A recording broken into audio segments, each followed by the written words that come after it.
Queen Elizabeth II, 96, will be celebrated across the country at her Platinum Jubilee next week. A 4-day bank holiday weekend from June 2 to 5 will mark Her Majesty's historic 70-year reign.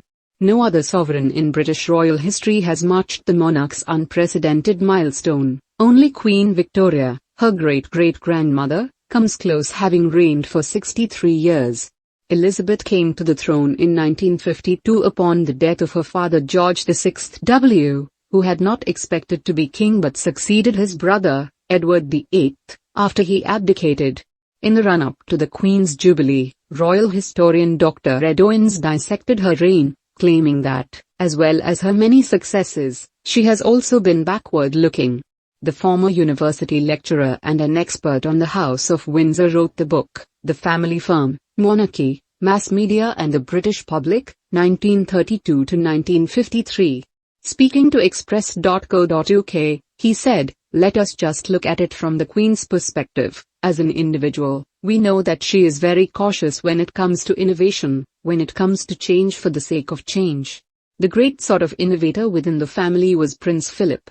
Justin, Kate's favorite takeaway, laid bare, but William wouldn't eat it with her. She has been more backward-looking in that she has sought to marry any change to a sense of continuity and tradition.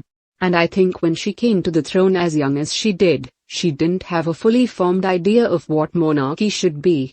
The Queen was only 25 years old when her father passed away and she succeeded him as monarch, in the process inheriting a Britain grappling with industrial decline after World War II and witnessing the remaining colonies gain their independence.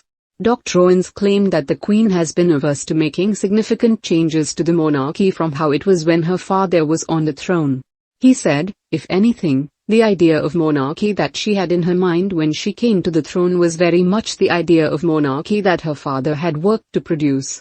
That in turn, was the version of monarchy that had been created by George V, because we've got to remember that George VI had come to the monarchy somewhat reluctantly and unexpectedly.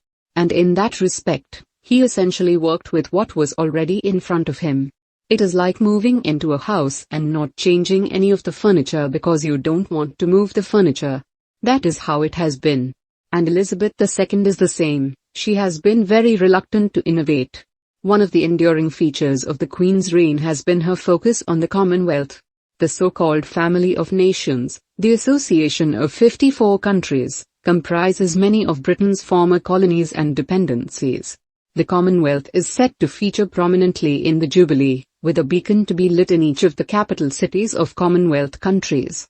According to Dr. Owens, the association has been a way for the Queen to try and maintain Britain's place on the global stage. He said, she has seen the Commonwealth as a way of keeping the monarchy globally relevant, just like it was globally relevant in 1952. But again, Britain is not a top-tier nation anymore. It would be a second-tier nation alongside other great second-tier nations, the likes of Japan, France, Brazil. We are in that kind of tier of nation these days. But punching in the top league, you have got countries like Germany, the USA, China. They would be the 3T.